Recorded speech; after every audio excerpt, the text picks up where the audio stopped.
तयार केलेली आहे. प्रमाण भाषा हे त्याचं मूळ खरं रूप नाही, बोली हे त्याचं खरं रूप आहे, हे लक्षात घ्या. त्याच्यानंतर इंग्रज आलंय. इंग्रज आल्यानंतर शिक्षणाचं माध्यम म्हणजे आपल्याला इंग्रजी साहित्याचा परिचय झाला. मग इंग्रज आलेले जे इंग्रजी शिकणारे होते, इंग्रजीला मी खरंच आत्ताही विरोध करत नाही, तुम्ही सुद्धा इंग्रजी शिकलंच पाहिजे. कारण मराठी आपली आई आहे, हिंदी मावशी आहे आणि इंग्रजी आत्या आहे. आत्यावर आणि मावशीवर पण प्रेम करतोच की. आई आई म्हणावी असं वाटतं का? नाही वाटत आपल्याला.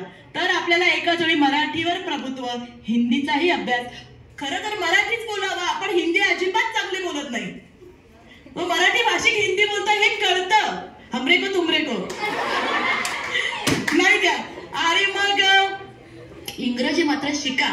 म्हणजे आज मराठी भाषा दिनानिमित्त इंग्रजीचा दुस्वास करा असं मी मुळीच म्हणणार नाही. मी सुद्धा प्रयत्नपूर्वक इंग्रजी शिकले आणि आपल्याला एक आत्मविश्वास येतो ना की कुठेही गेली तरी मी कोणत्याही भाषेत बोलू शकेल. इंग्रजी शिकायचं आहे, मराठीवरही तेवढंच प्रेम करा.